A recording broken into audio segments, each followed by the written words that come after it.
Hello po mga kapatid, isang pinagpalang umaga pong muli sa inyong lahat.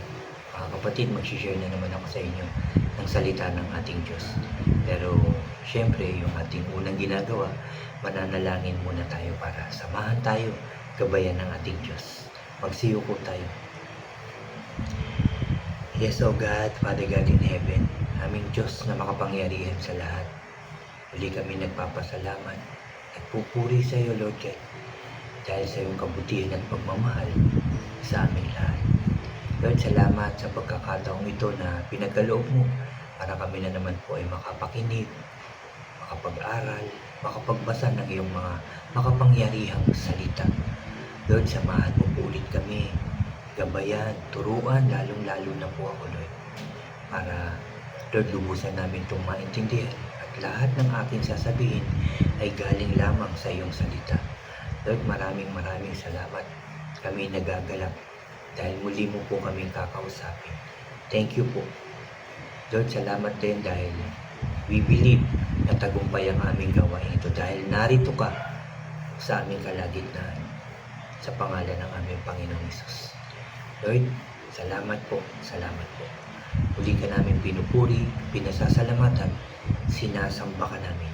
Sa tanging pangalan ng aming Panginoong Hesus, lahat tayo ay magsabi ng Amen and Amen. At ito po ang aking channel.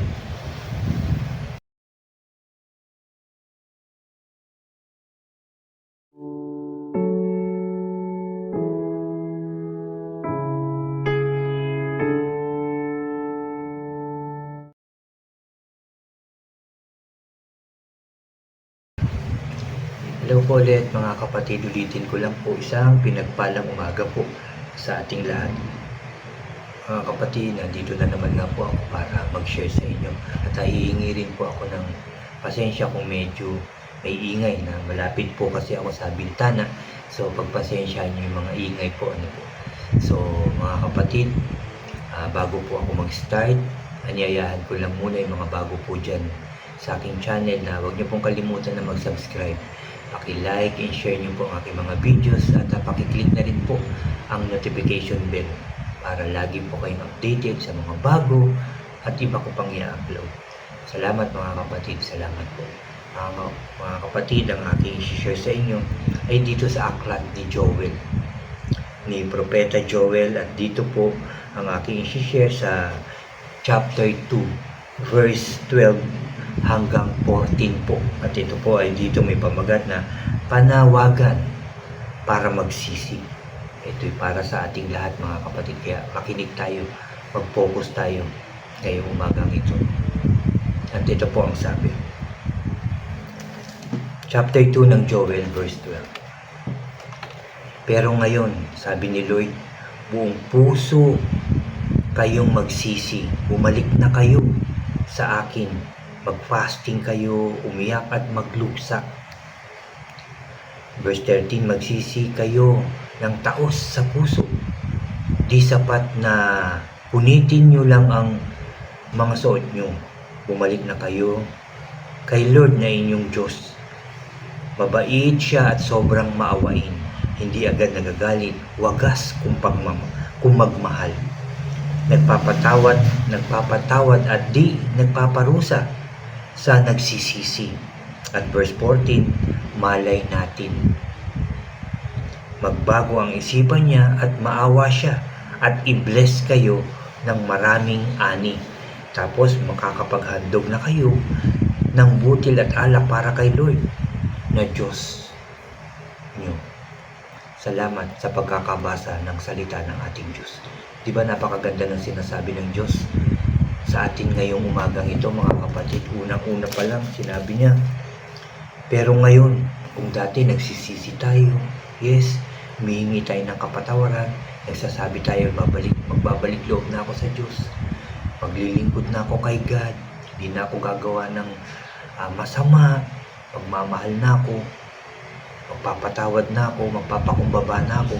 Di ba yan sigurado kong sinasabi natin? Pero ang tanong, nagawa ba nating lahat yan? Naging totoo ba ako? O naging totoo ba tayo sa Diyos? Tinupad ba natin ang ating mga sinasabi? kayo na lang ang makakasagot niyan. Pero dito, sinasabi ng Diyos sa atin, pero ngayon, sabi ni Lord, buong puso kayong magsisi, bumalik na kayo sa akin, mag-fasting kayo, umiyak at magluksa. Buong puso na, magbalik, mag-fasting tayo, magluksa, iiyak na natin sa Lord ang lahat. Yung ating paghingi ng tawad sa Kanya, talagang lumuhod tayo, umiyak tayo dahil alam naman natin sa ating puso at sa ating buhay na tayo ay makasalanan. So, pinababalik na tayo ng Diyos, pinapagsisi na tayo ng Diyos sa ating mga kasalanan. Lahat tayo, hindi lang po ako, kundi lahat tayo mga tao. Ano pang sabi sa 13? Magsisi kayo ng tao sa puso, di sapat na punitin nyo lang ang inyong mga suot nyo. Sabi niya, bumalik na kayo kay Lord na inyong Diyos. Mabait siya at sobrang maawain, hindi agad nagagalit, wagas kung magmahal, nagpapatawad at di nagpaparusa sa nagsisisi. Hindi sapat yung, kasi noon, di ba, ang mga Israelita, nagpupunod sila ng damit nila bilang paghingi ng tawad, pagluluksa sa kanilang mga kasalanan. Hindi daw yun sapat, sabi ng Diyos. Taos puso na kayong magbalik loob at magsisi. Sabi niya, mabait siya at sobrang maawain, hindi agad nagagalit, wagas kung magmahal. Wagas kung magmahal ang ating Diyos. Nagpapatawad at di nagpaparusa sa nagsisisi. Kung taos puso tayo magsisisi, hindi tayo paparusahan at patatawarin tayo ng ating Diyos. Yan ang sinasabi niya ngayon sa ating lahat, mga kapatid, hindi lang sa akin. Yes, makasalanan ako, alam ko po yun. Nagsisisi talaga ako, pinagsisisihan ko yung mga pagkakamali ko sa Diyos, pagkukulang, pagkakasalang nagawa. Nawa kayo din. Tayo din, sabay-sabay tayong humingi na ng tawad at totoong magbalik loob sa Diyos. Yung taos sa ating puso, yung hindi ka plastikan, hindi kunwari lang, hindi yung pag may nakakakita lang ng tao, nasa simbahan, nakayuko umiiyak, paglabas, wala rin. Sayang ang paghingi natin ng tawad, sayang yung pagluha natin na hindi man lang nakakarating sa ating Diyos. Kaya ngayon, tinatawag ako, tinatawag tayo ng Diyos na magsisi na tayo sa ating mga kasalanan. Ngayon na, sabi ng Diyos, hindi mamaya, hindi bukas, ngayon na. Sabi pa ng Diyos, malay natin, magbago ang isip niya at maawa siya at i-bless kayo ng maraming ani. Tapos makakapaghandog na kayo ng butil at alak para kay Lord na Diyos ninyo, no, ating Diyos. Malay natin, di ba? Sa paghingi natin ng tawad, pagpalain na tayo ng Diyos ng siksik, liglig at umaapaw. Di ba? So, anong mangyayari pag pinagpala tayo? Siyempre, makakapagbigay na tayo ng maayos sa ating Diyos. Ay babalik na natin yung dapat na para sa Kanya. Mas makakatulong tayo sa iba, mas gaganda yung ating buhay, makakabili na tayo ng mga gusto natin, diba? Pagpapalain na tayo ng ating Diyos. Yan ang sinasabi niya. Kung tayo magbabalik loob, magsisisi ng buong puso at kaluluwa, patatawarin na tayo, bibiyayaan, tutulungan, pasasaganain. Yan ang gustong ibigay talaga ng Diyos. Yan naman ang plano ng Diyos sa atin, na tayo'y pagpalain. Ayaw niya masaktan tayo. Gusto niya bigyan niya tayo ng maayos at magandang buhay. Yan ang gusto, yan ang plano ng Diyos sa ating lahat, mga kapatid. Pero karamihan sa atin, yung iba nangamatay na, nang hindi man lang ito natanggap dahil hindi nakapagsisi, hindi nakapagbalik loob sa Diyos, hindi tinanggap ang Panginoong Hesus sa kanilang buhay, sa kanilang maging hari, Panginoon at tagapagligtas. Pero tayo may chance. Nakakapakinig pa tayo ng salita ng Diyos. Ito ang pagkakataon na tayo makapagbalik loob, makapagsisi makalapit sa ating Diyos. Ito na, excuse po, ito na po ang tamang panahon. Baka mamaya, wala na po tayong oras. Bigla nang bumalik ang Panginoong Hesus. Nasayang ang lahat. Nasayang ang pakikinig. Pag-aaral natin ang salita ng Diyos. Kaya, ang panawagan ng Diyos sa atin, ngayon na tayo magsisi sa ating mga kasalanan. Sabi nga dito, ang ating Diyos ay mapagmahal, maawain, hindi madaling magalit, wagas kung magmahal, nagpapatawad at di nagpaparusa sa nagsisisi. So dapat na tayo magsisi para patawarin tayo, para hindi tayo maparusahan ng ating Diyos.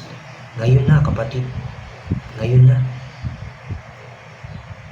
Kung napapanood nyo ito ngayon, magsisi na tayo. Sabay-sabay tayo magsisi sa lahat ng ating kasalanan. Sama natin yung ating mga mahal sa buhay na magsisi. Sama natin din yung ating mga kaibigan, kapitbahay. Sabihin din natin ito na ang tamang panahon na tayo ay magsisi. Baka maubusan na tayo ng oras na hindi nakakahingi ng tawad sa Diyos. Alam natin kung saan tayo babagsak. Kaya ulitin ko, itong panawagan ng Diyos para magsisi sa akin, sa iyo, at sa ating lahat. Sa buhay natin ito. Balik-balikan natin ito. Basa-basahin niyo po ito mga kapatid. Itong Joel chapter 2, verse 12 hanggang 14. Napakaganda ng binibigay ng pagkakataon ng Diyos sa ating lahat para magsisi, para mapatawad na sa ating mga kasalanan at dumating ang oras na tayo ay makasama nila sa kanilang kaharian. Salamat sa salita ng Diyos. Salamat sa Diyos. Amen and amen. At yan nga po ang sinasabi sa atin ngayon mga kapatid. Ulitin ko lang to. Huwag natin itong sayangin. Itong oras na to, itong araw na to, itong pagkakataon na binigay sa atin ng Diyos na kinausap niya tayo ngayong umagang ito. Yes, ikaw na nakikinig ngayon, magbalik loob ka sa Diyos. Humingi ka na ng tawad. At sabi nga niya, siguradong papatawarin ka niya. Dahil siya magwagas magmahal, mapagpatawad. Hindi madaling magalit mga kapatid. Lalong-lalo na sa mga nagsisisi. Tayo po ay mananalangin. Ipagpapasalamat natin ang umagang ito na muli tayong kinausap ng ating Diyos. Napakabuti ng Diyos sa atin mga kapatid. Mahal niya tayo. Mahal na mahal. Pagsiyoko tayo. Yes, Father God in heaven. Ama, maraming salamat po sa umagang ito. Dahil tinawag mo kami, kinausap mo kami, na kami magsisi na, magbalik loob sa iyo ng buong puso at kaluluwa. Dahil ito na ang tamang panahon. Dahil nakahanda kang patawarin kami. In Jesus' name, Lord. In Jesus' name. I pray pakinggan mo po ang paghingi namin ng tawad sa aming mga nagawang kasalanan. Dahil kami ay marumi. Dahil kami ay makasalanan. Father God in heaven, patawarin mo po kami lahat sa lahat ng aming nagawang kasalanan at nagagawa, O Diyos. Sa aming mga pagkakamali noon, sa aming pagtalikod sa iyo, sa aming pagsamba sa mga Diyos-Diyosan, patawad mo. Patawad mo. Sa hindi namin pakikinig sa iyo, Lord, at hindi namin pagsunod sa iyo, patawad mo. Sa aming pagsisinungaling, kung may nadayaman kaming ibang tao, Lord, patawad. Patawad sa lahat ng aming mga kasalanan. Patawarin mo po lahat ng humihingi ng tawad ngayon. Nagsisisi po kami sa lahat ng aming kasalanan. Tanggapin mo po ang aming pagbabalik loob sa iyo, Lord God. Tanggapin mo po. Maawa po kayo sa amin, Lord God. Huwag mo kaming pabayaan. Araw-araw, Lord God, na kami nananalangin Pakinggan mo ang aming mga panalangin. Pakinggan mo po kami lahat. Dahil hindi ka po namimili ng mga taong iyong patatawarin. Dahil kung ang tao ay buong pusong nagsisisi sa kasalanan, sabi mo po, Lord, magpapatawad ka. Kaya I believe sa mga oras na to, pinatawad mo na po ang aming mga kasalanan. And Lord, samahan mo kami, turuan, gabayan para hindi na muli kami magkasala. Para tuloy-tuloy na kami, Lord God, na makapagbalik loob sa iyo ng tama, maayos at tapat. Sa tulong mo at awa, Lord, at pagmamahal, kami nananalig, umaasa sa iyo, Lord, na patatawarin at pinatawad na kami ngayong oras na ito. In Jesus' name. In Jesus' name. Maraming salamat dahil sinabi mo, Lord, magpapalain mo kami upang kami makapagbigay, makapag-alay, makapag-tithes ng tama, O God, at makabili ng mga gusto na, makakain ng maayos, O God. Salamat po sa binibigay mong pagkakataon na kami makapagsisi upang iyong i-bless. Salamat po, salamat po, salamat po. Thank you, Father God. Thank you, Jesus. Thank you, Holy Spirit. Dahil kiniklaim na po namin na kami inyong napatawad na at magiging maayos na ang aming mga buhay, sampu ng aking mga mahal sa buhay at mga kapatid sa pananampalataya at ang lahat ng taong nagsisi ngayon, Lord, pinatawad mo na at magiging maayos, masaya, masagana at tagumpay na ang aming buhay. In Jesus' name, O God. In Jesus' name. In Jesus' name. Maraming salamat po. Salamat po, Ama. Salamat po, Jesus. Salamat po, Holy Spirit. Tagumpay namin ay sunod-sunod na sa pangalan ng aming Panginoong Hesus. Pinupuri ka namin, pinasasalamatan, sinasamba ka namin, Lord. Sa iyo lamang ang pinakamataas na papuri at pagsamba sa matamis at makapangyarihang pangalan ng aming Panginoong Hesus. Lahat tayo ay magsabi ng Amen and Amen and Amen. Kapatid, tanggapin mo na. Claim mo na. Pinatawad ka na ng Diyos. Huwag na tayong babalik sa ating buhay noon. Pinatawad ka na at tanggapin mo rin ang pagpapalang ibinibigay sa iyo ng Diyos ngayon. Salamat sa Diyos. Salamat sa inyo, mga kapatid. Salamat. Magpatuloy tayo. Makinig, mag-aral, at maglingkod sa Diyos. God bless po sa inyong lahat. At God bless po sa ating lahat.